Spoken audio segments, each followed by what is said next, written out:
대통령도 만약에 상황이 그렇다고 하면 우리 국적기를 타지 않는 상황이라면 신분증이 있어야 되는 거예요? 대통령 전용기 아니면 무조건 신분증이 있어야 돼요. 아니, 보통 이제 그 귀빈들은 별도의 통로가 있습니다. 그 대기실도 따로 있고 특히 국회의원이나 정당 관계자들이 이제 하는 그 귀빈 코스가 따로 있는데 그렇다고 해도 신분증은 반드시 지참해야죠. 저는 사실 공항 통관하면서 많은 의원들하고 같이 수행을 해봤지만 신분증이 문제가 되는 경우는 한 번도 없었거든요. 너무 당연한 거니까. 그래서 보좌관이 당연히 가지고 있어요. 이게 의전사 의원이 자기 소지품을 다 들고 다니는 경우는 별로 없거든요. 사실 전화 통화만 하고 계속 움직이기 때문에. 여기서 잠깐만요. 궁금한 게 하나 생겼어요. 지금 예. 문득 국회의원 신분증이라는 게 국회의원 증 같은 게 있어요? 그게 갑자기 궁금하네. 공무원증 같은 게 있죠. 금배지 주는 거 말고? 그 말고 공무원증이 나오죠. 아, 그렇구나. 예, 예. 알겠습니다. 그것도 몰랐던 바로 저는 푸른 나옵니다. 자, 이슈 하나 끝. 아, 근데 이게 너무 아쉬운데. 계속 얘기해 보세요. 아니, 이게 드러난 상황을 보면 대한항공이 이렇게 얘기를 합니다. 김성태 의원에게서 늦게 도착한다는 연락이 와서 탑승권을 미리 준비해 놓고 있다가 드렸다. 대한항공은 이번에 삼성증권처럼 신분증 없이도 항공기 탑승권을 항공사 측에서 마음대로 발권을 할 수 있는 건가요? 그래요. 이거 그럼 대한항공 관계자가 자기가 임의대로 티켓을 끊어가지고 들어가서 컴포지션 포 터뜨리면 비행기 폭파되는 거예요. 아니 뭐, 이런 상황이 벌어진 거예요 실제로. 아니 예약은 했으니까 발권은 대한항공이 할 수는 있었겠죠. 신분증 없으면 발권이 안 되잖아요. 그것도 제3자인데. 제3자 뭘 보고 발권을 해주냐고. 그러니까. 여기 계신 마차님 많이 다녀봤잖아요. 나도 많이 다녀봤지만 신분증 없이 특히나 제3자가 가서 발권 대행할 수 있어요? 특혜죠, 특혜. 이건 특혜가 아니라 불법이죠. 그렇지. 불법이에요. 이거 불법이고요. 불법적 특혜. 예, 아주 심각한 겁니다. 또 하나는 이거 대한항공입니다. 또 하나는 신분증 없이 티켓을 받은 김성태가 출국장 보안 검색에도 걸렸지만 김포공항 의전실 관계자가 김 의원에 대한 신분을 보장해 통과했다. 의전실 관계자 이 사람 누군지 나와야 돼요.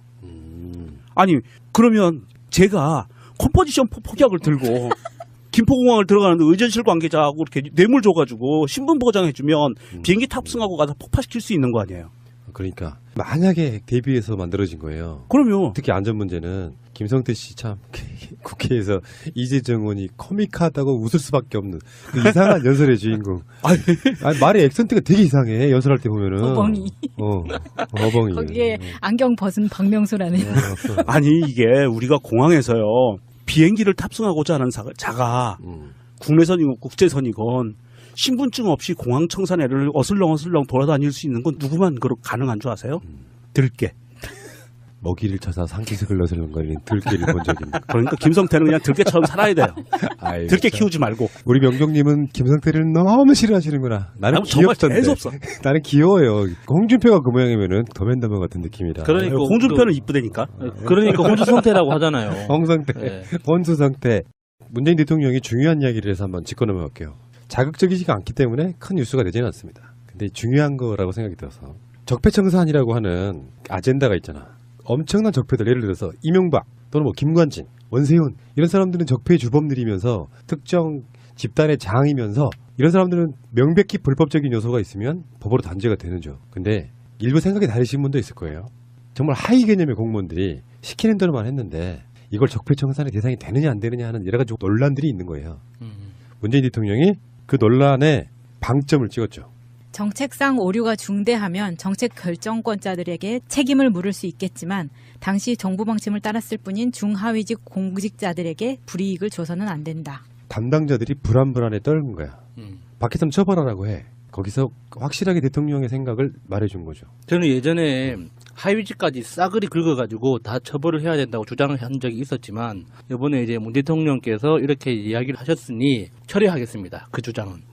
정책 결정을 할 수 있는 자리에 있었던 고위공직자들을 정확하고 엄중하게 처벌함으로써 거기에 협조했던 하위공직자들이 다시는 그런 실수를 저지르지 않도록 본보기를 보여주면 되는 거예요. 그 사람들까지 모두 다 처벌할 필요는 없거든요. 그 대표적으로 이런 불만을 제기하는 사람들 자체가 잘못된 정책에 적극적으로 협조했던 사람들이라고 추론할 수밖에 없어요. 예전에 환경부나 수자원공사에서 그 서류 무단 폐기하다가 걸렸었잖아요. 발각됐었잖아요. 그러면 그 서류를 무단으로 폐기한 하려고 시도했던 그 사람들이야말로 진짜 주범인 거죠. 그러니까 그 사람들마저도 중하위직이면 용서가 아니지. 고위공직자들을 엄중하게 처벌함으로써 그 사람들이 똑같은 실수를 저지르지 않도록 하자는 게 기본 취지잖아요. 그러니까 적폐청산의 대상이 되는 사람들이 이런 우는 소리를 하는 거죠. 너무 심하게 하는 거 아니냐 이런 식으로. 명정님 이게 발단이 있죠. 그 시작의 발단. 역사교과서 국정화 진상조사위원회가 국정화 교과서 추진했던 사항들을 진상조사를 하면서 박근혜 정부에서 실무직원으로까지 일했던 사람들을 이제 무도기로 수사 의뢰를 권고했습니다. 그래서 이것에 대해서 구체적으로 보면 황우여 그 당시 교육부 장관을 비롯해서 국정화 추진 관계자 25명 수사 의뢰하고요. 교육부 현직 공무원 10명가량에게 신분상의 조치, 징계나 행정처분 등을 하는 방안을 교육부에 권고했는데요. 이것에 대해서 언론에 나온 바에 의하면 교육부나 기타 공무원들이 부들부들 떤다는 거예요. 아, 나도 형사처벌 받을지도 모르겠구나. 엄하게 공무원이 돼서 그 당시 그 일에 엮여서 형사처벌 받을 수 있겠다 하고 부들부들 떨면서 납작 엎드려서 일을 안 한다는 거죠. 그런데 지금 대통령이 우려하는 바는 충분히 이해를 합니다. 하지만 우리 대통령이 이렇게 적폐청산은 인적 청산이 아니라 시스템을 개선해야 된다라는 의미의 발언까지 하게 된 경과를 보면 참 참담할 수밖에 없다. 저는 그렇게 느끼는 게 잘못한 사람들은 처벌받아야죠. 그것이 하위직 공무원이건 고위직 공무원이건 잘못했으면 처벌받는 겁니다. 네. 그게 적폐청산이에요. 잘못한 범죄자가 처벌받지 않는 게 아니고 범죄자는 처벌받아야 되고요. 또 하나 범죄자는 아닐손 치더라도 그 범죄 행위를 눈 감고 지나갔던 중하위직 공무원들까지 처벌하는 건 무리다라는 이야기를 하는데 그 당시에 그런 불법적이고 어마무시한 반역도당 같은 행위들을 하는 것을 눈 감고 지나간 중하위직 공무원들이 양심 고백이나 무엇인가 한 가지라도 했냐는 지적을 하는 거예요. 저는. 했으면 처벌하면 안 돼요. 그 사람들을. 단순히 위에서 시키는 일을 했기 때문에 처벌할 수는 없는 거거든요. 공무원들을. 그렇지만 그 눈 감고 지나간 것을 그 당시가 아니라 시간이 지나서건 사실 이랬다라고 허심탄회하게 과거를 털어놓고 용서를 바란다. 나 이때 이렇게 눈 감고 지나갔다. 한 놈이라도 얘기했습니까? 안 했어요. 그 당시에는 박근혜가 무서워서 납작 엎드려서 눈 감고 있었고 지금은 국민들이 무서워서 납작 엎드려서 또 눈 감고 있는 거예요. 이게 복지부동화는 이게 관료주의 권력기관에 있는 공무원들의 습성이고요. 대통령이 이렇게까지 얘기했는데도 불구하고 앞으로도 또 이런 유사한 사례가 발생을 한다고 하면 정말 이 공무원 사회를 완전히 개혁하지 않으면 이러한 사례는 앞으로도 권력기관이 바뀔 때마다 일어날 확률이 높아요. 그렇기 때문에 대통령이 또 이것을 방지하고자 이런 얘기까지 한 거예요. 권력 상층부의 눈치를 보지 말아라라는 의미의 메시지를 준 거거든요. 이런 거 있잖아. 위에서 지시를 했을 때 수동적으로 지시 사항에 대해서 뭔가를 했다. 대상자가 많으니까 제대로 움직이질 않고 언제 처벌할지 몰라서 전전긍긍하는 이런 상태. 이걸 하지 말라 이런 뜻인 것 같고요. 알겠습니다. 김문수를 그냥 아니 씻고 넘어갈 수가 없네요. 김문수가 누굽니까? 이 사람 이력에 대해서는 뭐 사실 모르는 사람이 없어요. 강북 어디 쪽에 구청장 선거에 나오신 분이 네, 예비 후보 중에 이름이 김문수 씨가 있는데 이름만 알고 계신 분이 네가 그 김문수여라고 따지더라는 거예요. 그만큼 이 오육의 역사 속에 들어있는 네. 우리 김문순대님. 당신 누구요? 나 김문순대. 도지사 김문순대. 갇힌 정봉주가 안 갇힌 김문수를 꾸짖는다. 사정을 살펴보니 낙곰수에서 했던 정봉주 전 의원의 발언과 김문수 지사의 육성을 편집한 건데요. 함께 들어보실까요? 남양주 서원성입니다. 그래. 여보세요? 여보세요. 나는 도지사 김문수입니다. 이름이 누구요? 너 내 누군지 몰라? 아니, 도지사가 이게 누구냐고 이름을 묻는데 답을 안 해? 이 개새끼가 어디서 개기름 바른 목소리를 하고 있어, 이 새끼가. 야, 이 씨발놈아. 이 새끼가. 이건 누구냐고 이름을 말해봐, 일단. 개새끼야. 너 내 누군지 몰라? 이 모가지를 비틀어버려, 개새끼 이거. 전화 받았던 사람, 관동생 좀 이야기해봐요. 너 정봉주 누군지 몰라서 이러는 거지? 너 목소리 원상태로 안 돌려? 이 새끼 어디서 개기름 바른 목소리 깔고 있어. 그래, 알겠어요. 끊어. 전화하지 마, 이 쌍놈 새끼야. 내가 도지사인데 넌 줄 알아 이 개새끼야. 전화 끊어. 그리고 뚝 끊어.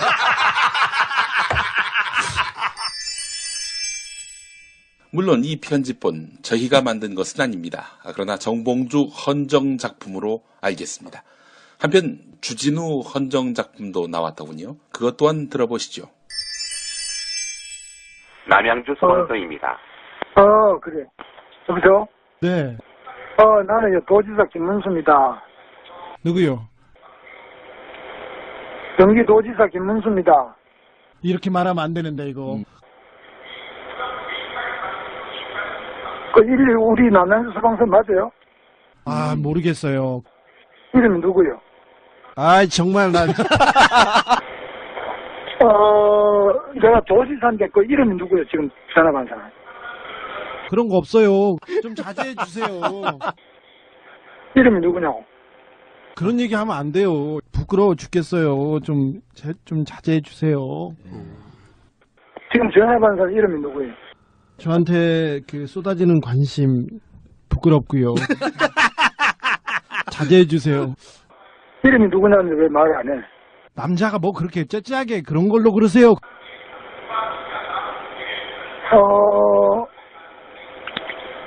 아니 지금 내가 도지사라는데 지금 그게 안 들려요? 그런가?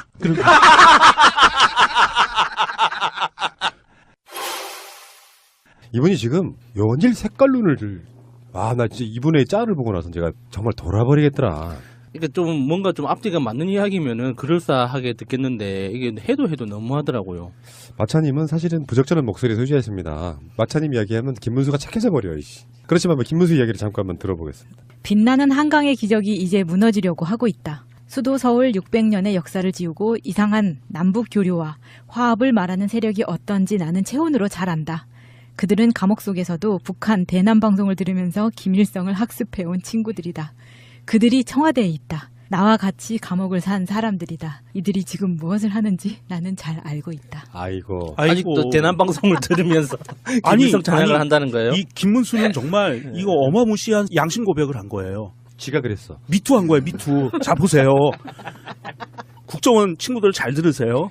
그들은 감옥 속에서도 북한 대남 방송을 들으면서 이게 가능했나? 가능해요? 불가능. 자 그러면 이 당시에 법무부 자체가 간첩들이었다는 거예요.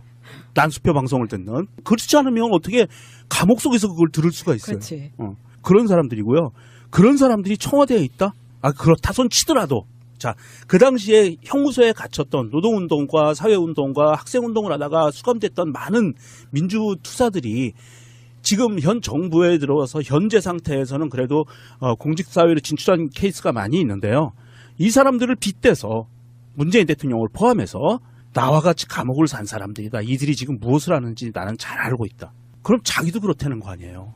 그럼 자기가 뭘 했는지는 왜 얘기를 안 해? 김문수요. 정확하게 보면 NL하고 PD 운동권 중에 PD계였어요. 그게 노동운동의 신화적인 인물이었거든요. 70년대, 80년대 신화적인 인물이었고요. 심상정이 가장 존경하던 사람이었어요. 그 정도로 신화적인 인물이었어요. 그리고 이 사람이 고문도 많이 당해요. 잡혀 들어가서. 그러고 나서 나중에는 운동권을 떠나서 택시 운전을 합니다. 그러다가 3당 합당 후 민자당이 만들어지면서 그걸로 꼴랑 들어가요. 그래서 그 당시부터 이제 지금의 자유한국당 뿌리로 있는 거예요. 이따가 16년 11월에 비상시국공동위원회라는 게 그 당시 집권당에서 만들어지면서 바른정당이 나오기 전에 만들어진 겁니다. 그래서 이 사람들이 나와서 바른정당이 되는데 여기 12명 공동대표로 같이 이름이 올라요. 그래서 반박 세력에 합세를 합니다.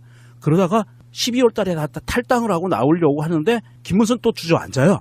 그러면서 그 순간부터 탄핵 반대를 외치기 시작해서 또 친박 진영으로 들어가요. 그러다 19대 대선에도 친박 진영에서 후보로 다 나서지 못합니다. 왜? 돈이 없어서.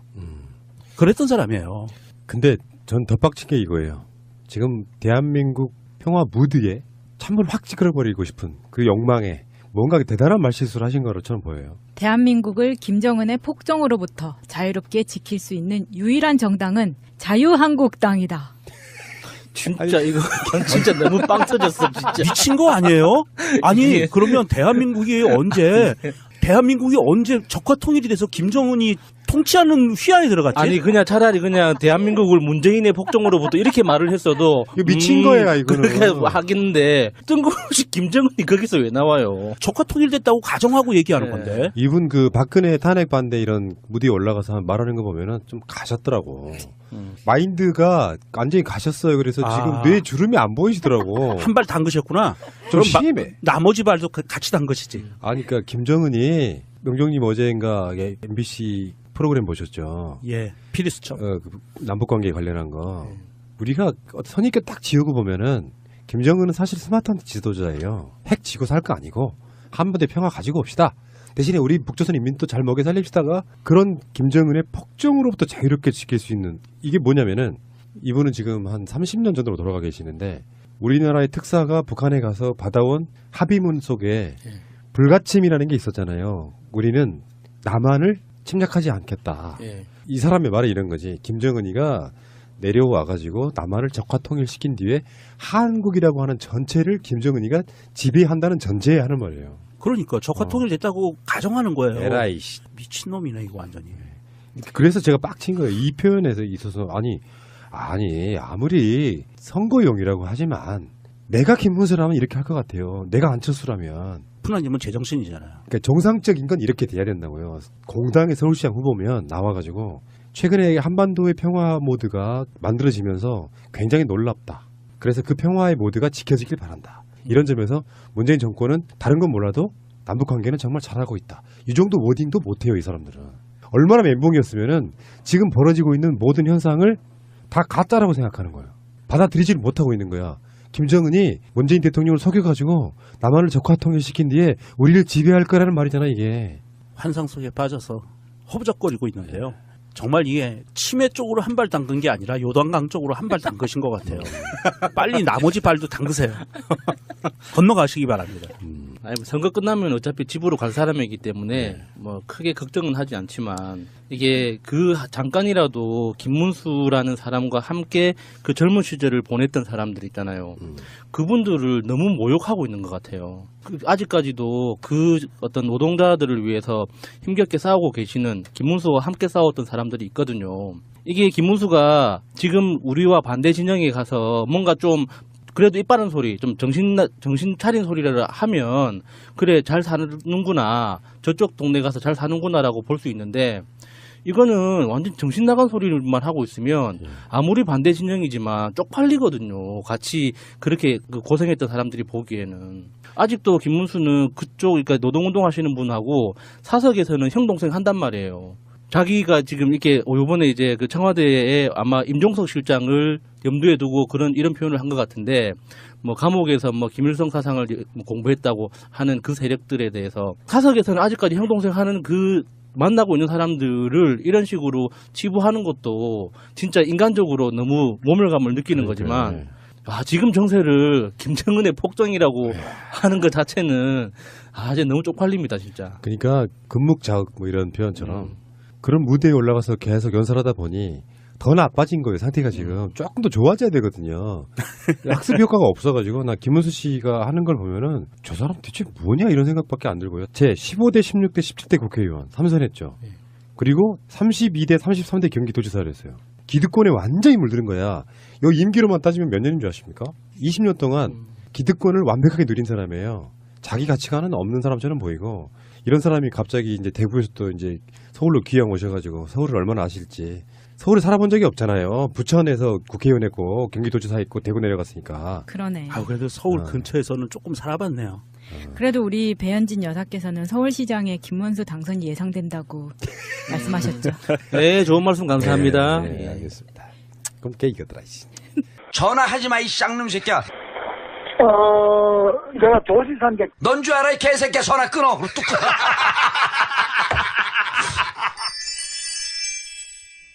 김경준 씨, 이명박의 한때 동업자.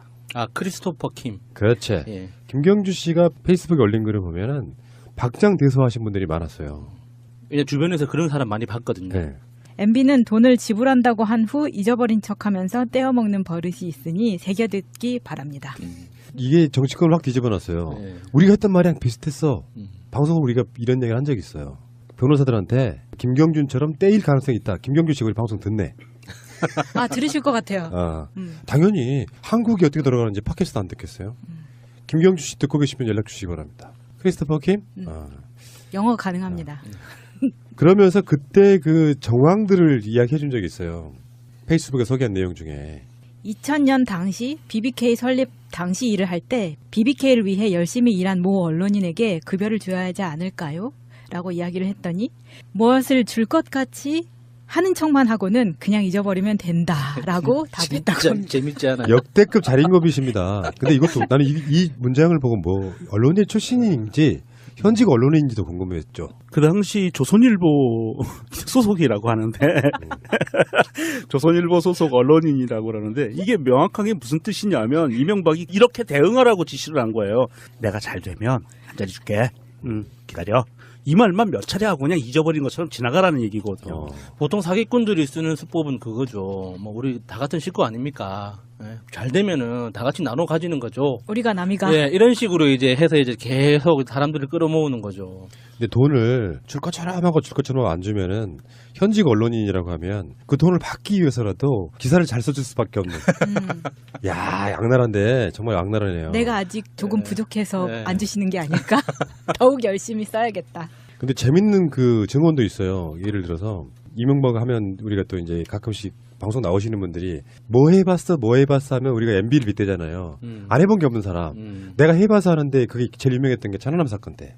내가 배를 만들어봐서 하는데 이렇게 이야기한 것처럼. 근데 정주영의 영향을 받았다는 그런 얘기도 있습니다. 그 정주영 그 자서전 제목이 그거잖아요. 자네 해봤어?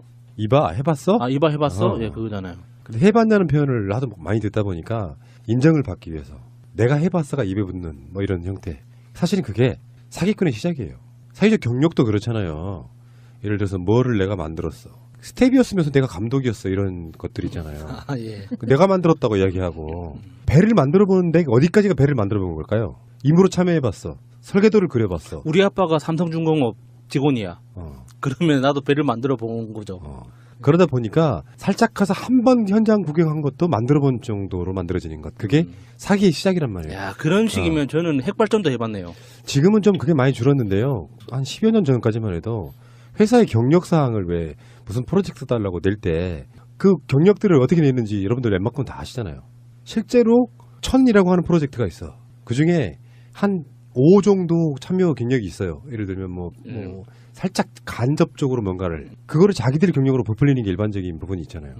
근데 전문 분야에 가면은 그런 부분은 딱 보면 견적 나와요. 그러니까 업계에서는 대부분 다 아는 어떤 상황이라 거짓말인 게 금방 들통나거든요. 사실은 근데 그게 알고 보면 옛날에는 그게 허위 과장 이런 정도 허풍으로 이렇게 치부됐는데 사실 요즘 같은 다 사기예요. 그게 상대방의 돈을 발주를 얻을 목적으로 내 경력을 허위사항을 기재한다. 그럼 그게 사기인 거죠. 이명박의 어떤 이런 마인드. 자, 알겠습니다. 넘어갈게요.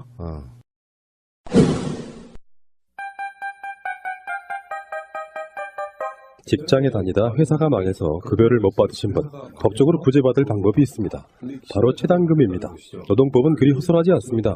못 받는 것이 당연한 것이 아니라 받는 것이 당연한 것입니다.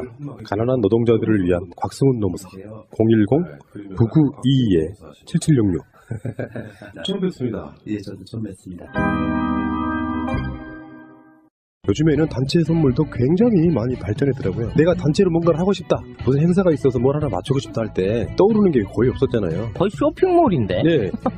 아이디어 상품들이 많네. 이분들처럼 다양한 물건이 있는 곳이 없어요. 정말 그러네. GALLERY 갤러리 gift.co.kr 1666-5404 오 싸고 영 싸네. 감동스러운 게 이거네요. 사이트에 등재되지 않은 상품이나 국내에 없거나 세상에 없는 상품도 개발 제작 가능하답니다. 오 대단한데? 단체 선물은 갤러리 기프트였습니다. 단체, 기념품, 인쇄, 홍보물은 갤러리 기프트입니다. 인터넷 쇼핑몰을 하고 싶으세요? 회사 홈페이지를 만들고 싶으세요? 새날과 연대하는 한국 도메인 지원센터에 연락해보세요. 새가 날아든다를 듣고 연락했다 하시고 상담을 한번 받아보세요. 친절하게 응대를 해주실 겁니다. 아주 저렴한 가격으로 홈페이지를 만드는 방법, 한국 도메인 지원센터입니다. 02-6049-2616 한글로 한국도메인센터.kr 홈페이지 잘 만드는 회사가 한국 도메인 지원센터라는 것을 전 세계가 알아버렸습니다. 경호처가 쓰는 특활비가 따로 있다네요. 청와대에 있었다네요. 지금도 있겠죠? 있죠. 네. 근데 이게 이시영 쪽으로 갔다는 거야. 물론 내전에 우리가 퇴임한 이후에 사저에 관련해가지고 사저로 갈 때 경호동을 따로 지어야 되잖아요. 그거 관련해서 뭐 경호처에 돈이 들어갔다 이런 이야기까지는 있었는데 경호처의 특활비가 지금 이시영 쪽으로 갔다는 보도까지 나오고 있습니다. 이 오만방자한 게 수표를 돌렸어요. 현금도 아니고. 야, 정말 오만방자하지 않아요? 근데 이제 눈에 띄는 게 그 수표가 돌고 돌고 돌아서 강남 유흥주점으로 흘러 들어갔다고 하는 게 눈에 확 띄더라고요.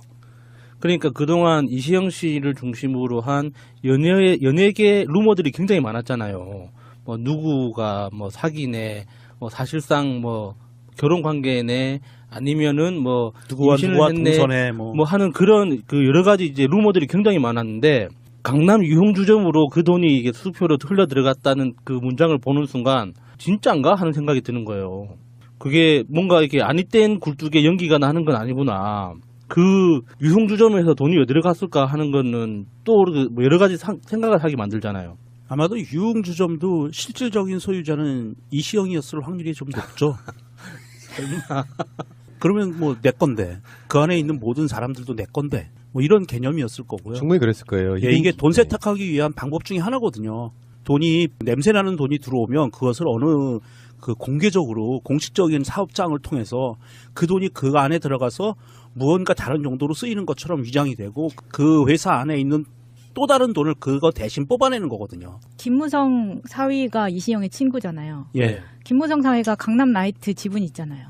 아, 거긴가? 이렇게 연결될 수도 있을 것 같아요. 뭐 여러 가지 의혹이 있을 수 있는데 그냥 그 수표를 그냥 술값에 썼을 가능성도 있고 굉장히 고액 수표 같으면 깡이었을 수도 있죠. 현찰로 이제 만드는 데 있어가지고 야 히딩크 앞에 쓰레빠. 샌달에 반바지 샌달인가요? 스리빠인가요? 쓰레빠. 확실해? 네. 예, 확실히 쓰레빠. 애청자 여러분 부탁드릴게요. 샌달인지 스리빠인지 확인해 주시고요. 그 반바지 차림에 왔던 그 느낌이 바로 그거 아니에요. 위아래 모르고 오만방자하고 청와대 경호처의 특수활동비를 이시영이가 유흥주점에 썼다. 이건 뭐 진짜 그냥 편하게 썼겠죠.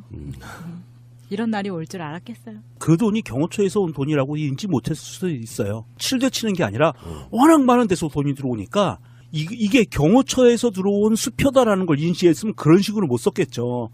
뭔가 다른 그 드러나지 않는 곳으로 돌렸을 텐데 워낙 많이 섞여 있다 보니까 그 중에 한 장 쪽 뽑아 쓴 게 그 경호처 수표일 수도 있어요. 그렇게 맥락 없이 돈이 들어가지는 않고 내가 봤을 때는 특수활동비를 국정원이 받아 썼잖아요. 그중에 이 김윤옥도 받았잖아요. 그런데 경호처에서도 특수활동비를 김윤옥한테 상납했을 가능성. 근데 그러다 보니까 왜 망나니 새끼들은 보통 용돈을 엄마한테 다 쓴단 말이야. 근데 김윤옥이 아들한테 엄마 용돈 좀 줘. 그랬는데 그걸 바로 이시영한테 줬을 가능성이 있다라고 저는 느끼는 거거든요. 왜냐하면 그게 한번 스킬이 있잖아. 그래서 그런 스킬들 때문에 나중에 경호처의 돈이 이시영 집 사는 대로 흘러 들어가는 부분이 있잖아요. 그러니까 전체적으로 이 보도의 느낌은 뭐냐면은 경호처도 특수활동비 남은 거를 김윤옥한테 바쳤을 가능성을 얘기해보는 거죠. 그 영화나 드라마에서 보면 부잣집 아들이 룸사롱 가서 사고 쳐가지고 그 사고 친 거 입마금 하느라고 돈을 물어주잖아요. 그러니까 경찰까지 가지 않도록 입마금 하느라고. 그래서 급하게 돈을 융통하다 보면 뭔가 흔적이 남아서 이렇게 그 기자가 쫓고 고발하고 이런 스토리들이 있었는데 갑자기 그게 생각이 나네요. 정말 놀라운 집단이에요. 저는 가끔씩 이런 질문 하잖아요. 민주 그 대통령이 이런 상황이라면 어떤 비난을 할 수 있을까요? 자식 아니라 사촌 조카가 만약에 이런 짓을 했어도 정말 뭐라고 해야 됩니까? 진짜 나라가 뒤집어질 만큼 언론에서 떠들어졌겠죠. 얼마 전에 이시영이 박헌영 뭐 이런 사람들을 고소했잖아요. 허위사실 유포했다고. 고영태, 박헌영. 그런 상황 갖고 맞물려 있을 가능성이 높아요. 그러니까 근데 진짜 명정님 말씀이 맞는 게 오만방자하기 이럴 데 없네. 이게 드러날 거라고 생각을 안 했던 것 같죠. 경호처 특활비로 나왔다면. 정말 오만방자한 거예요. 이게 지금 그 밝혀진 팩트로만 보면 경호처에서 인출받은 수표예요. 경호처가 은행에서 돈을 뽑을 때 수표를 뽑았다는 거예요. 그러면 원 수표 출금자는 경호처라고 금융기관에 딱 찍혀 있거든요. 그거를 갖고 서울역이나 그다음에 이시영 집 근처에 현금 인출기에서 그거를 통장으로다가 나눠서 이렇게 쪽쪽쪽쪽 입금시킨 거예요. 무통장 입금. 정말 이거는 오만방자하기 이를 데가 없는 거고요. 이게 경호처 직원이 했든 이시영이 했든 아니면 김윤옥이 마스크 쓰고 나와서 했든 이거는 정말 대한민국이라는 시스템 자체를 그냥 완전히 개무시한 거예요. 그러니까. 듣고 보니까 그렇네요. 이렇게 수표를 현금화할 때 이렇게 현금인 출기를 거치진 않거든요. 기록을 남길 거면은 수표를 찾을 필요가 없잖아요. 그렇죠. 그러니까 수표를 찾은 거는 이제 뭐 명동의 이제 사채 시장이나 이런 데를 통해서 이제 한다고 알려져 있는데 그 돈이 아까웠나 봐요. 그러니까 안 그러면은 명동님 말씀대로 이 시스템을 완전히 이제 무력화된 내 거니까 이 시스템 자체를 언제든지 조작하거나 덮을 수 있다는 그런 확신이 있었으니까 그렇죠. 이런 짓을 했던 거죠. 뭐 농협 같은 경우도 그냥 하루아침에 뭐 전산망이 올스톱 돼 그런다는데요. 그러니까 청와대 경호처가 은행에 출금을 요청한 수표가 있고요. 이시영한테 흘러갔다는 건데 그 수표가 서울역과 시영의 삼성동 집 전셋집 근처에 현금 인출을 위해서 이렇게 여러 계좌로 입금되는 뭐 이런 상황인데 뭐 통장 입금 송금한 거예요. 수표로. 편하게 사네. 머리도 안 굴려 이제. 머리 안 굴려서 썩었을 거예요 지금. 아마 돈의 원출처가 특활비였기 때문에 지금처럼 국정원 특활비 이런 게 불거질 거라고 생각 안 했을 것 같아요. 특활비가 그런 식으로 뇌물로 갔다는 거 우리가 이번에 이명박근혜 통해서 처음 알았잖아요. 그때는 그런 돈들을 그렇게 썼다는 것이 지들끼리 관행처럼 되어 있지 않았을까 이런 생각을 해보고요. 알겠습니다. 김유찬 씨가 우리나라 언론과 인터뷰를 했더라고요. 지난번에 블랙하우스 한번 나왔을 때 그때 사람들이 모두 이 사람이 횡방불명되면서 이명박 정권 때 사라진 사람들 리스트 안에 있었던 분이었거든요. 근데 살아 돌아와서 다들 깜짝 놀랐었죠. 이 사람이 우리가 방송으로 여러 번 말했었죠. 정두원의 경천 독립 이야기할 때 나왔다는 그 이명박 리포터라는 책. 예. 이 책 써서 명예훼손으로 감옥을 무려 444일간 죽어라 한 거. 1년이 넘게 네. 있었다고 하더라고요. 감옥살이 하고 나와서 해외로 뜨신 거예요. 그러다가 지금 좋은 세상에 와가지고 지금 한국에 다시 나와 있는 상황인데 김유찬의 증언들을 언론 인터뷰를 통해 보니까 정말 이명박이는 개쓰레기더라 진짜. 측근에서 번 사람이 증명해 주는 거잖아요 이게. 그러니까 제가 종로 쪽에서 한참 일을 할 때 그 동네 어르신들이 이명박을 욕할 때 그랬거든요. 이명박이 종로에서 출마해서 당선됐을 때 이명박 봉투 하나만 받으면 등신 소리 들었다고. 그래서 저는 그게 굉장히 상징적인 표현이라고 들었어요. 그러니까 그 정도로 이명박이 금권 선거를 했다. 그래서 사람들을 많이 매수했다. 그러니까 이거를 좀 풍자하는, 그래서 과장한 표현인 줄 알았거든요. 그래서 보통 2-3개 받는 건 기본이었다고 이렇게 이야기를 했을 때, 아, 그러셨어요. 아, 나쁜 놈이네. 이렇게만 말하고 말았는데, 요번에 김유찬 씨 이렇게 인터뷰를 보니까 그게 진짜였더라고요. 하루에 몇 억씩 들어왔대요, 캠프에. 그러니까 이게 돈 봉투를 하나만 받으면 바보라는 소리를 들었겠죠. 그것도 다스에서 나온 현금으로 예. 하루에 몇 억씩. 야, 도대체 이게 돈이 얼마나 흔하게 남았으면 이런 짓들을 했는지 모르겠고요. 저는 이게 더 분개스러운 게 그 당시에 이명박 경선 시절에 이명박 리포트를 쓰고 나서 이명박 대통령 나오는 2007년 경선 시절에 최환 지검장이 찾아왔다는 거예요. 네. 그래서 이야기를 나눈 게 저는 정말 화가 나는 게 이 김유찬이 잡아들여라. 이게 서울지검, 중앙지검의 분위기. 그리고 더 웃기는 게 잘 들어보세요. 그때 이명박과 박근혜가 경선이었는데 이명박 쪽으로 기울어가던 시기예요. 지금 다 된 밥에 콧바트리는 친구니까 무조건 잡아들여서 입을 열지 못하게 하라. 이게 검찰이었다는 거예요. 그 당시 검찰. 다 된 밥. 무슨 말이냐? 본인들이 이명박을 만드는데 혁혁한 공을 세우고 있다는 거예요. 현재 그때 그 당시까지. 줄을 선 상태였네요. 줄을 섰는지 아니면 주도적으로 했는지 모르겠지만 주범 중에 하나인 거죠.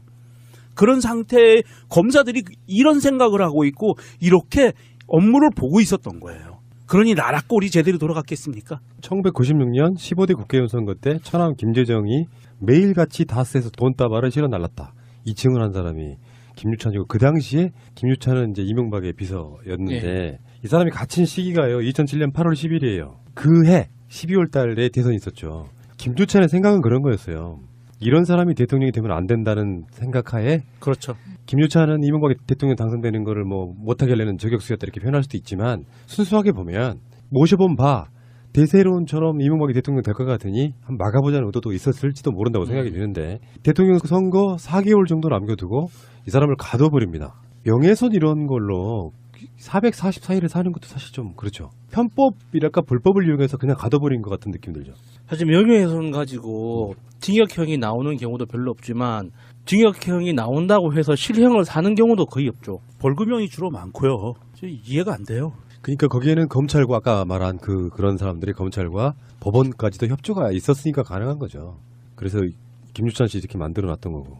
여기서 이제 김유찬이 했던 이야기 중에 사실 뻔하지만 다시 한번 이야기해 볼게요. 보통 이제 우리가 자원봉사자 이렇게 이야기하는데 전화 홍보를 가장한 지지를 유도하는 거, 뭐 예를 들어 선거판에서 자원봉사라고 들어와 있는 그 모든 사람들 다 돈으로 사는 거죠. 네.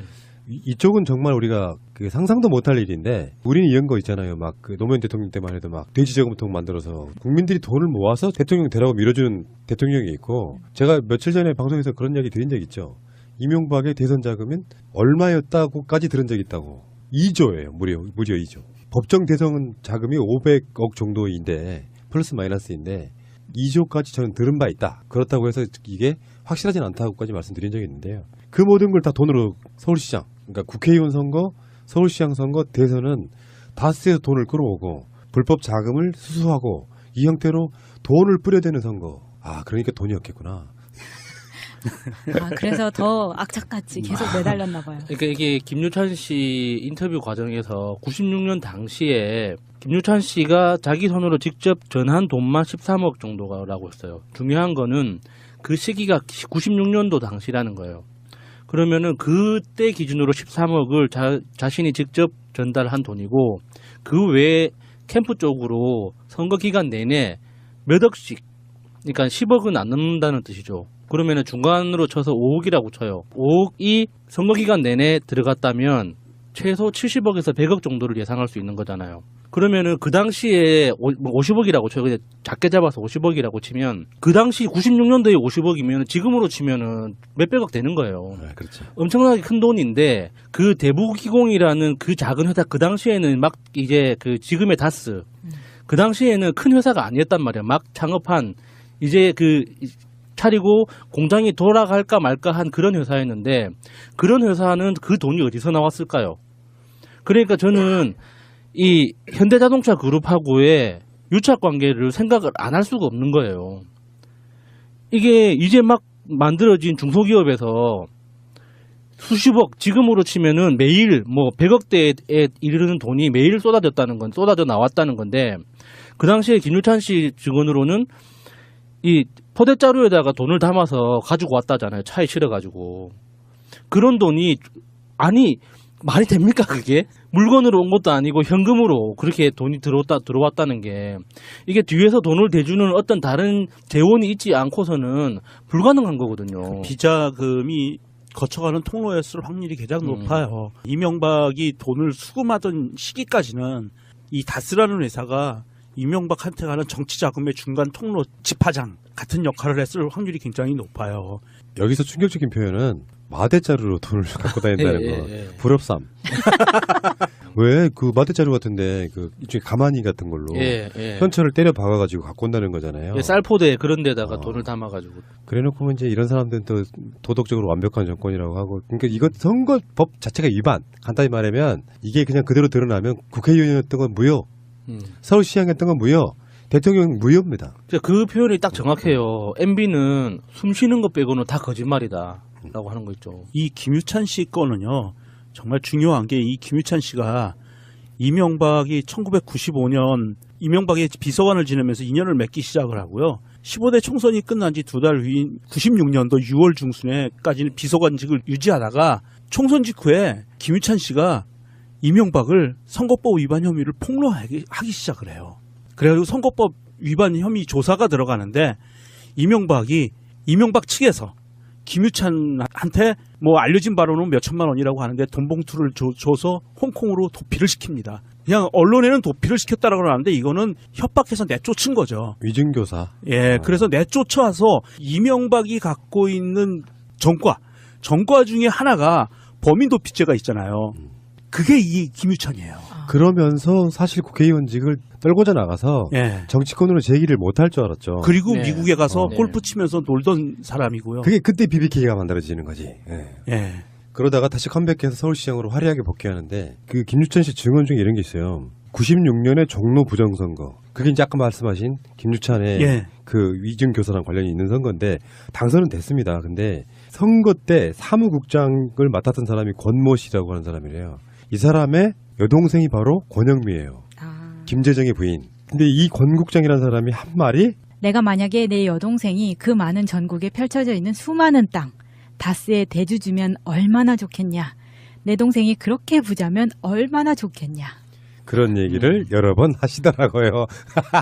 이명박은 이미 그때 당시부터 차근차근 준비를 잘 한 거예요. 그러니까 마스터 플랜을 세워놓고 누구와 누구를 결혼시키고 돈은 누구를 통해서 어떻게 움직이고 이 비자금을 어떻게 움직일 거며 차명으로 주식을 이렇게 관리할 거 이게 다 이미 시스템적으로 만들어져 있었다는 거예요. 참 범죄 쪽으로 머리가 트인 놈이에요. 반대로 이 거짓말이 이명박의 인생을 결정해버렸죠. 왜 거짓말의 특성은 그런 거 아니에요. 처음에는 조그만 거짓말로 시작해요. 근데 거짓말을 하다 보니까 거짓말이 점점 커지죠. 결국에는 지금 다스 실소유주 논란이라는 게 사실 그거 아니에요. 이명박이 해왔던 거짓말을 일거에 뒤집고자 하는 말이었다고. 예. 그런 관점에서 봤을 때 이제 그게 왜 처음부터 거짓말을 했을까가 미스테리하긴 하지만 그 부분을 우리가 그렇게 느끼고 있잖아요. 자기 경력에 비해선 너무 많은 돈이 있는데 그게 불법성이 있는 거라서 꺼내놓지를 못했던 거지. 예를 들어서 정주영 같은 사람이 자기가 자기 기업을 읽어가지고 정주영의 대통령 선거를 나오는데 재산 신고를 하게 되면 내가 한 5조쯤 있다, 10조쯤 있다. 요건 누가 욕을 못하지. 근데 이명박은 너무 많은 재산이 있었기 때문에 숨길 수밖에 없었던 거지. 그러니까 그 도곡동 땅도 유심 받는 거잖아요. 이게 실제 취득 과정이 구입한 건지 이 훔친 거를 명의만 바꾼 건지. 그런데 그 김유찬 씨가 했던 말 중에 가장 핵심으로 꽂혔던 말은 빙산의 일각이 불과하다. 해외 비자금 이제 찾아야 된다. 그 이야기까지 있어요. 난 그게 가장 놀라웠습니다. 수조 원대로 추정되는 해외 비자금이라고 하고요. 이 사람이 김유찬 씨가 지금 하고 있는 일이 해외에서 국내 기업들이나 국내에서 자금을 필요로 하는 사람들을 해외 자금을 연결해주는 브로커 일을 하고 있는 거예요. 현재 하고 있는 일이 15년 동안 그 일을 하고 있었어요. 자, 외자 유치를 하겠다. 어느 기업이 외자 유치를 하겠다. 할 때 그 외국의 그 자본가들과 자본을 갖고 있는 금융사들과 연결을 시켜주는 거예요. 그리고 중간에서 커미션을 먹는 거거든요. 이런 일을 하고 있는데 이 사람의 말의 뉘앙스에 보면 자기가 증거를 다 갖고 있으니까 목숨 걸고 이걸 팔 수 있는 사람이 있으면 와, 다 줄게 이러고 있거든요. 이제 김유찬의 정확한 표현에 의하면은 그런 일을 하고 있기 때문에 고급 정보를 듣게 되는데 이명박과 관련된 여러 가지 비자금 정보를 또 들어오게 되더라라고 약간 둘러치기는 해요. 그러니까 이게 이제 이런 시리즈로 끝나지는 않을 거 아니에요. 김유찬이 들은 바에 의하면 우리도 예상하다시피 외국에 특히 자원외교 같은 걸 통해 외국에 나가 있는 이명박 재산을 어떻게 할 거냐. 그 부분에 대해서 어느 정도 여론에다가 상황을 환기시켜주는 좀 부분이 좀 있다고 보거든요. 뭐 그런 부분인 것 같고 내 정보를 사가라 이렇게까지 표현하는 건 좀 너무 의도적인 거라는 생각이 이게 들어서. 김유찬 씨가 MB한테 하고 싶은 말 한마디만 하라니까 다 내려놓으라 그랬잖아요. 정말 MB가 스스로 내려놓게 하려면 이 범죄 수익을 끝까지 추적해서 이 믿는 구석을 없애버려야 돼요.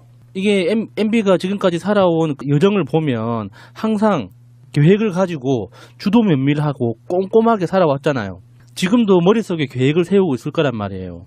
근데 그 계획의 뿌리에는 자신이 모아놨던 그 거대한 자금이 있기 때문에 계획이라는 게 가능해지거든요. 그래서 이 계획이 햇빛 아래 드러나면 그 자금이라는 그 자체가 햇빛 아래 드러나면 MB도 이제 결국에는 다 내려놓지 않을까 싶어요. 자, 이제 김유찬까지도 나왔습니다. 방송 초반에 크리스토퍼 킴, 김경준 얘기도 나왔고요. 어째 이명박과 같이 일하는 사람 다 하나같이 다 이명박을 싫어할까요? 그렇죠. 네. 이명박을 이서방이라고 부르시는 분도 아주 분노하시더라고요. 누구예요? 에릭 혁임 엄마. 알겠습니다.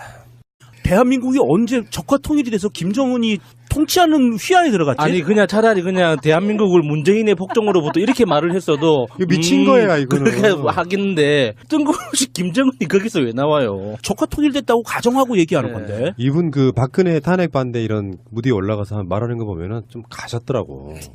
마인드가 완전히 가셨어요. 그래서 지금 뇌 주름이 안 보이시더라고. 한 발 담그셨구나. 좀 심해. 나머지 발도 같이 담그시지. 아니 그러니까 김정은이 명정님 어제인가 MBC 프로그램 보셨죠? 예, 피리수첩. 남북관계 관련한 거. 우리가 선입견 딱 지우고 보면은 김정은은 사실 스마트한 지도자예요. 핵 지고 살 거 아니고 한반도의 평화 가지고 옵시다. 대신에 우리 북조선 인민도 잘 먹여 살립시다가 그런 김정은의 폭정으로부터 자유롭게 지킬 수 있는 이게 뭐냐면은 이분은 지금 한 30년 전으로 돌아가 계시는데 우리나라의 특사가 북한에 가서 받아온 합의문 속에 불가침이라는 게 있었잖아요. 우리는 남한을 침략하지 않겠다. 이 사람의 말이 이런 거지. 김정은이가 내려와가지고 남한을 적화 통일시킨 뒤에 한국이라고 하는 전체를 김정은이가 지배한다는 전제에 하는 말이에요. 그러니까 적화 통일됐다고 가정하는 거예요. 에라이 미친놈이네 이거 완전히. 그래서 제가 빡친 거예요. 이 표현에서 있어서 아니 아무리 선거용이라고 하지만 내가 김문수라면 이렇게 할 것 같아요. 내가 안철수라면. 푸나님은 제정신이잖아요. 그러니까 정상적인 건 이렇게 돼야 된다고요. 공당의 서울시장 후보면 나와가지고 최근에 한반도의 평화 모드가 만들어지면서 굉장히 놀랍다. 그래서 그 평화의 모드가 지켜지길 바란다. 이런 점에서 문재인 정권은 다른 건 몰라도 남북관계는 정말 잘하고 있다. 이 정도 워딩도 못해요. 이 사람들은. 얼마나 멘붕이었으면은 지금 벌어지고 있는 모든 현상을 다 가짜라고 생각하는 거예요. 받아들이지를 못하고 있는 거야. 김정은이 문재인 대통령을 속여가지고 남한을 적화 통일시킨 뒤에 우리를 지배할 거라는 말이잖아 이게. 환상 속에 빠져서 허부적거리고 있는데요. 정말 이게 치매 쪽으로 한 발 담근 게 아니라 요단강 쪽으로 한 발 담그신 것 같아요. 빨리 나머지 발도 담그세요. 건너가시기 바랍니다. 아니, 뭐 선거 끝나면 어차피 집으로 갈 사람이기 때문에 뭐 크게 걱정은 하지 않지만 이게 그 잠깐이라도 김문수라는 사람과 함께 그 젊은 시절을 보냈던 사람들 있잖아요. 그분들을 너무 모욕하고 있는 것 같아요. 아직까지도 그 어떤 노동자들을 위해서 힘겹게 싸우고 계시는 김문수와 함께 싸웠던 사람들이 있거든요. 이게 김문수가 지금 우리와 반대 진영에 가서 뭔가 좀 그래도 이빠른 소리, 좀 정신 차린 소리를 하면 그래 잘 사는구나, 저쪽 동네 가서 잘 사는구나라고 볼 수 있는데 이거는 완전 정신 나간 소리만 하고 있으면 아무리 반대 진영이지만 쪽팔리거든요. 같이 그렇게 고생했던 사람들이 보기에는. 아직도 김문수는 그쪽 그러니까 노동운동 하시는 분하고 사석에서는 형 동생 한단 말이에요. 자기가 지금 이렇게 요번에 이제 그 청와대에 아마 임종석 실장을 염두에 두고 이런 표현을 한 것 같은데 뭐 감옥에서 뭐 김일성 사상을 공부했다고 하는 그 세력들에 대해서 사석에서는 아직까지 형 동생 하는 그 만나고 있는 사람들을 이런 식으로 치부하는 것도 진짜 인간적으로 너무 모멸감을 느끼는 거지만 지금 정세를 김정은의 폭정이라고 하는 것 자체는 이제 너무 쪽팔립니다 진짜. 그러니까 금묵자흑 뭐 이런 표현처럼 그런 무대에 올라가서 계속 연설하다 보니 더 나빠진 거예요. 상태가 지금 조금 더 좋아져야 되거든요. 학습 효과가 없어가지고 나 김문수 씨가 그것을 그 당시가 아니라 시간이 지나서건 사실 이랬다라고 허심탄회하게 과거를 털어놓고 용서를 바란다. 나 이때 이렇게 눈 감고 지나갔다. 한 놈이라도 얘기했습니까? 안 했어요. 그 당시에는 박근혜가 무서워서 납작 엎드려서 눈 감고 있었고 지금은 국민들이 무서워서 납작 엎드려서 또 눈 감고 있는 거예요. 이게 복지부동안은 이게 관료주의 권력기관에 있는 공무원들의 습성이고요. 대통령이 이렇게까지 얘기했는데도 불구하고 앞으로도 또 이런 유사한 사례가 발생을 한다고 하면 정말 이 공무원 사회를 완전히 개혁하지 않으면 이러한 사례는 앞으로도 권력기관이 바뀔 때마다 일어날 확률이 높아요. 그렇기 때문에 대통령이 또 이것을 방지하고자 이런 얘기까지 한 거예요. 권력 상층부의 눈치를 보지 말아라라는 의미의 메시지를 준 거거든요. 이런 거 있잖아. 위에서 지시를 했을 때 수동적으로 지시사항에 대해서 뭔가를 했다. 대상자가 많으니까 제대로 움직이질 않고 언제 처벌할지 몰라서 전전긍긍하는 이런 상태. 이걸 하지 말라 이런 뜻인 것 같고요. 알겠습니다. 김문수를 그냥 아니 씻고 넘어갈 수가 없네요. 김문수가 누굽니까? 이 사람 이력에 대해서는 뭐 사실 모르는 사람이 없어요. 강북 어디 쪽에 구청장 선거에 나오신 분이 네, 예비 후보 중에 이름이 김문수 씨가 있는데 이름만 알고 계신 분이 네가 그 김문수여라고 따지더라는 거예요. 그만큼 이 오욕의 역사 속에 들어있는 우리 김문순대님. 당신 누구요? 나 김문순대. 도지사 김문순대. 갇힌 정봉주가 안 갇힌 김문수를 꾸짖는다. 사정을 살펴보니 낙곰수에서 했던 정봉주 전 의원의 발언과 김문수 지사의 육성을 편집한 건데요. 함께 들어보실까요? 남양주 소방서입니다. 그래. 여보세요? 여보세요. 나는 도지사 김문수입니다. 이름이 누구요? 넌 내 누군지 몰라? 아니 도지사가 이게 누구냐고 이름을 묻는데 답을 안 해? 이 개새끼가 어디서 개기름 바른 목소리를 하고 있어, 이 새끼가. 야, 이 씨발놈아. 이 새끼가. 이거 누구냐고 이름을 말해봐 일단. 개새끼야. 넌 내 누군지 몰라? 이 모가지를 비틀어버려, 개새끼 이거. 전화 받았던 사람 관동생님 좀 이야기해봐요. 너 정봉주 누군지 몰라서 이러는 거지? 너 목소리 원상태로 안 돌려? 이 새끼 어디서 개기름 바른 목소리 깔고 있어. 그래, 알겠어요. 끊어. 전화하지 마, 이 쌍놈 새끼야. 내가 도지사인데. 넌 줄 알아, 이 개새끼야. 전화 끊어. 뚝 끊어.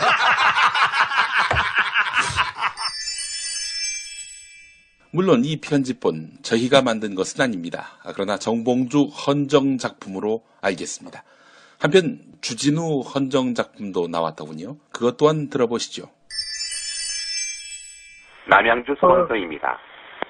그래. 여보세요? 네. 나는 도지사 김문수입니다. 누구요? 경기도지사 김문수입니다. 이렇게 말하면 안 되는데 이거. 우리 남양주 소방서 맞아요? 모르겠어요. 이름이 누구요? 정말 난. 내가 도지사인데 그 이름이 누구요? 지금 전화 받은 사람. 그런 거 없어요. 좀 자제해 주세요. 이름이 누구냐고. 그런 얘기 하면 안 돼요. 부끄러워 죽겠어요. 좀 자제해 주세요. 법으로 단죄가 되는죠. 근데 일부 생각이 다르신 분도 있을 거예요. 정말 하위 개념의 공무원들이 시키는 대로만 했는데 이걸 적폐청산의 대상이 되느냐 안 되느냐 하는 여러 가지 논란들이 있는 거예요. 문재인 대통령이 그 논란에 방점을 찍었죠. 정책상 오류가 중대하면 정책 결정권자들에게 책임을 물을 수 있겠지만 당시 정부 방침을 따랐을 뿐인 중하위직 공직자들에게 불이익을 줘서는 안 된다. 담당자들이 불안불안에 떨는 거야. 밖에서는 처벌하라고 해. 거기서 확실하게 대통령의 생각을 말해준 거죠. 저는 예전에 하위직까지 싸그리 긁어가지고 다 처벌을 해야 된다고 주장을 한 적이 있었지만 이번에 이제 문 대통령께서 이렇게 이야기를 하셨으니 철회하겠습니다. 그 주장은. 정책 결정을 할 수 있는 자리에 있었던 고위공직자들을 정확하고 엄중하게 처벌함으로써 거기에 협조했던 하위공직자들이 다시는 그런 실수를 저지르지 않도록 본보기를 보여주면 되는 거예요. 그 사람들까지 모두 다 처벌할 필요는 없거든요. 대표적으로 이런 불만을 제기하는 사람들 자체가 잘못된 정책에 적극적으로 협조했던 사람들이라고 추론할 수밖에 없어요. 예전에 환경부나 수자원공사에서 그 서류 무단 폐기하다가 걸렸었잖아요. 발각됐었잖아요. 그러면 그 서류를 무단으로 폐기하려고 시도했던 그 사람들이야말로 진짜 주범인 거죠. 그러니까 그 사람들마저도 중하위직이면 용서가 아니지. 고위공직자들을 엄중하게 처벌함으로써 그 사람들이 똑같은 실수를 저지르지 않도록 하자는 게 기본 취지잖아요. 그러니까 적폐청산의 대상이 되는 사람들이 이런 우는 소리를 하는 거죠. 너무 심하게 하는 거 아니냐 이런 식으로. 명정님 이게 발단이 있죠. 그 시작의 발단. 역소교과서 국정화 진상조사위원회가 국정화 교과서 추진했던 사항들을 진상조사를 하면서 박근혜 정부에서 실무직원으로까지 일했던 사람들을 이제 무도기로 수사 의뢰를 권고했습니다. 그래서 이것에 대해서 구체적으로 보면 황우여 그 당시 교육부 장관을 비롯해서 국정화 추진 관계자 25명 수사 의뢰하고요. 교육부 현직 공무원 10명가량에게 신분상의 조치, 징계나 행정처분 등을 하는 방안을 교육부에 권고했는데요. 이것에 대해서 언론에 나온 바에 의하면 교육부나 기타 공무원들이 부들부들 떤다는 거예요. 나도 형사처벌 받을지도 모르겠구나. 엄하게 공무원이 돼서 그 당시 그 일에 엮여서 형사처벌 받을 수 있겠다 하고 부들부들 떨면서 납작 엎드려서 일을 안 한다는 거죠. 그런데 지금 대통령이 우려하는 바는 충분히 이해를 합니다. 하지만 우리 대통령이 이렇게 적폐청산은 인적 청산이 아니라 시스템을 개선해야 된다라는 의미의 발언까지 하게 된 경과를 보면 참 참담할 수밖에 없다. 저는 그렇게 느끼는 게 잘못한 사람들은 처벌받아야죠. 그것이 하위직 공무원이건 고위직 공무원이건 잘못했으면 처벌받는 겁니다. 네. 그게 적폐청산이에요. 잘못한 범죄자가 처벌받지 않는 게 아니고 범죄자는 처벌받아야 되고요. 또 하나 범죄자는 아닐손 치더라도 그 범죄 행위를 눈 감고 지나갔던 중하위직 공무원들까지 처벌하는 건 무리다라는 이야기를 하는데 그 당시에 그런 불법적이고 어마무시한 반역도단 같은 행위들을 하는 것을 눈 감고 지나간 중하위직 공무원들이 양심 고백이나 무엇인가 한 가지라도 했냐는 지적을 하는 거예요. 저는. 했으면 처벌하면 안 돼요. 그 사람들을. 단순히 위에서 시키는 일을 했기 때문에 처벌할 수는 없는 거거든요. 공무원들을. 그렇지만 그 눈 감고 지나간 거. 지금 전화 받은 사람 이름이 누구예요? 저한테 그 쏟아지는 관심 부끄럽고요. 자제해 주세요. 이름이 누구냐는데 왜 말을 안 해? 남자가 뭐 그렇게 째째하게 그런 걸로 그러세요?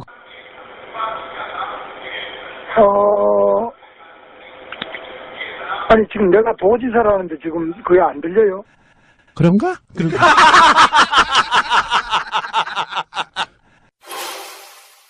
이분이 지금 연일 색깔론을 나 진짜 이분의 짤을 보고 나서 제가 정말 돌아버리겠더라. 그러니까 좀 뭔가 좀 앞뒤가 맞는 이야기면은 그럴싸하게 듣겠는데 이게 해도 너무하더라고요. 마차님은 사실은 부적절한 목소리 소지하십니다. 마차님 이야기하면 김문수가 착해져 버려요. 그렇지만 김문수 이야기를 잠깐 한번 들어보겠습니다. 빛나는 한강의 기적이 이제 무너지려고 하고 있다. 수도 서울 600년의 역사를 지우고 이상한 남북 교류와 화합을 말하는 세력이 어떤지 나는 체온으로 잘 안다. 그들은 감옥 속에서도 북한 대남 방송을 들으면서 김일성을 학습해온 친구들이다. 그들이 청와대에 있다. 나와 같이 감옥을 산 사람들이다. 이들이 지금 무엇을 하는지 나는 잘 알고 있다. 아직도 대남 방송을 들으면서 김일성 찬양을 한다는 거예요? 이 김문수는 정말 이거 어마무시한 양심 고백을 한 거예요. 지가 그랬어. 미투한 거예요. 미투. 자 보세요. 국정원 친구들 잘 들으세요. 그들은 감옥 속에서도 북한 대남 방송을 들으면서 이게 가능했나? 가능해요? 불가능. 자 그러면 이 당시에 법무부 자체가 간첩들이었다는 거예요. 난수표 방송을 듣는. 그렇지 않으면 어떻게 감옥 속에서 그걸 들을 수가 있어요. 그렇지. 그런 사람들이고요. 그런 사람들이 청와대에 있다? 그렇다 손 치더라도. 자, 그 당시에 형무소에 갇혔던 노동운동과 사회운동과 학생운동을 하다가 수감됐던 많은 민주투사들이 지금 현 정부에 들어와서 현재 상태에서는 그래도 공직사회로 진출한 케이스가 많이 있는데요. 이 사람들을 빗대서 문재인 대통령을 포함해서 나와 같이 감옥을 산 사람들이다. 이들이 지금 무엇을 하는지 나는 잘 알고 있다. 그럼 자기도 그렇다는 거 아니에요. 그럼 자기가 뭘 했는지는 왜 얘기를 안 해? 김문수요. 정확하게 보면 NL하고 PD 운동권 중에 PD계였어요. 그게 노동운동의 신화적인 인물이었거든요. 70년대, 80년대 신화적인 인물이었고요. 심상정이 가장 존경하던 사람이었어요. 그 정도로 신화적인 인물이었어요. 그리고 이 사람이 고문도 많이 당해요. 잡혀 들어가서. 그러고 나서 나중에는 운동권을 떠나서 택시 운전을 합니다. 그러다가 3당 합당 후 민자당이 만들어지면서 그걸로 꼴랑 들어가요. 그래서 그 당시부터 이제 지금의 자유한국당 뿌리로 있는 거예요. 이따가 16년 11월에 비상시국공동위원회라는 게 그 당시 집권당에서 만들어지면서 바른정당이 나오기 전에 만들어진 겁니다. 그래서 이 사람들이 나와서 바른정당이 되는데 여기 12명 공동대표로 같이 이름이 올라요. 그래서 반박 세력에 합세를 합니다. 그러다가 12월 달에 다 탈당을 하고 나오려고 하는데 김문수는 또 주저앉아요. 그러면서 그 순간부터 탄핵 반대를 외치기 시작해서 또 친박 진영으로 들어가요. 그러다 19대 대선에도 친박 진영에서 후보로 다 나서지 못합니다. 왜? 돈이 없어서. 그랬던 사람이에요. 근데 전 더 빡친 게 이거예요. 지금 대한민국 평화 무드에 찬물 확 찌그러버리고 싶은 그 욕망에 뭔가 대단한 말실수를 하신 것처럼 보여요. 대한민국을 김정은의 폭정으로부터 자유롭게 지킬 수 있는 유일한 정당은 자유한국당이다. 진짜 이거 진짜 너무 빵 터졌어. 진짜. 미친 거 아니에요? 아니 그러면 대한민국이 언제 대통령도 만약에 상황이 그렇다고 하면 우리 국적기를 타지 않는 상황이라면 신분증이 있어야 되는 거예요? 대통령 전용기 아니면 무조건 신분증이 있어야 돼요. 아니, 보통 이제 그 귀빈들은 별도의 통로가 있습니다. 그 대기실도 따로 있고 특히 국회의원이나 정당 관계자들이 이제 하는 그 귀빈 코스가 따로 있는데 그렇다고 해도 신분증은 반드시 지참해야죠. 저는 사실 공항 통관하면서 많은 의원들하고 같이 수행을 해봤지만 신분증이 문제가 되는 경우는 한 번도 없었거든요. 너무 당연한 거니까. 그래서 보좌관이 당연히 가지고 있어요. 이게 의전사 의원이 자기 소지품을 다 들고 다니는 경우는 별로 없거든요. 사실 전화 통화만 하고 계속 움직이기 때문에. 여기서 잠깐만요. 궁금한 게 하나 생겼어요. 지금 예. 문득 국회의원 신분증이라는 게 국회의원증 같은 게 있어요? 그게 갑자기 궁금하네. 공무원증 같은 게 있죠. 금배지 주는 거 말고? 말고 공무원증이 나오죠. 아, 그렇구나. 예, 예. 알겠습니다. 그것도 몰랐던 바로 저는 푸른 나옵니다. 자, 이슈 하나 끝. 아, 근데 이게 너무 아쉬운데. 계속 얘기해 보세요. 아니, 이게 드러난 상황을 보면 대한항공이 이렇게 얘기를 합니다. 김성태 의원에게서 늦게 도착한다는 연락이 와서 탑승권을 미리 준비해 놓고 있다가 드렸다. 대한항공은 이번에 삼성증권처럼 신분증 없이도 항공기 탑승권을 항공사 측에서 마음대로 발권을 할 수 있는 건가요? 그래요. 이거 그럼 대한항공 관계자가 자기가 임의대로 티켓을 끊어가지고 들어가서 컴포지션 퍼터뜨리면 비행기 폭파되는 거예요.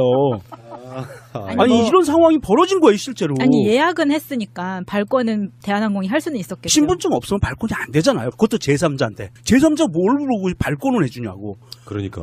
여기 계신 마차님 많이 다녀봤잖아요. 나도 많이 다녀봤지만 신분증 없이 특히나 제3자가 가서 발권 대행할 수 있어요? 특혜죠, 특혜. 이건 특혜가 아니라 불법이죠. 그렇지. 불법이에요. 이거 불법이고요. 불법적 특혜. 네, 아주 심각한 겁니다. 또 하나는 이거 대한항공입니다. 또 하나는 신분증 없이 티켓을 받은 김성태가 출국장 보안 검색에도 걸렸지만 김포공항 의전실 관계자가 김 의원에 대한 신분을 보장해 통과했다. 의전실 관계자 이 사람 누군지 나와야 돼요. 아니 그러면 제가 컴포지션 폭약을 들고 김포공항을 들어가는데 의전실 관계자하고 이렇게 뇌물 줘가지고 신분 보장해주면 비행기 탑승하고 가서 폭파시킬 수 있는 거 아니에요?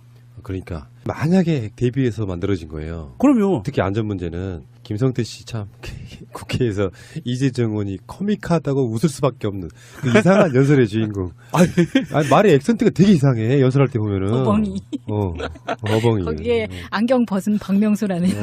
아니 이게 우리가 공항에서요. 비행기를 탑승하고자 하는 자가 국내선이건 국제선이건 신분증 없이 공항 청산회를 어슬렁어슬렁 돌아다닐 수 있는 건 누구만 가능한 줄 아세요? 들깨. 먹이를 찾아 상기색을 너슬렁거리는 들깨를 본 적이 있는. 그러니까 김성태는 그냥 들깨처럼 살아야 돼요. 아이고, 들깨 키우지 말고. 우리 명경님은 김성태를 너무 싫어하시는구나. 나는 정말 귀엽던데. 재수 없어. 나는 귀여워요. 홍준표가 그 모양이면은 더맨더맨 같은 느낌이라. 그러니까 홍준표는 이쁘다니까. 그러니까 홍수성태라고 하잖아요. 홍성태, 네. 혼수성태. 문재인 대통령이 중요한 이야기를 해서 한번 짚고 넘어갈게요. 자극적이지가 않기 때문에 큰 뉴스가 되지는 않습니다. 근데 중요한 거라고 생각이 들어서 적폐청산이라고 하는 아젠다가 있잖아. 엄청난 적폐들, 예를 들어서 이명박 또는 뭐 김관진, 원세훈 이런 사람들은 적폐의 주범들이면서 특정 집단의 장이면서 이런 사람들은 명백히 불법적인 요소가 있으면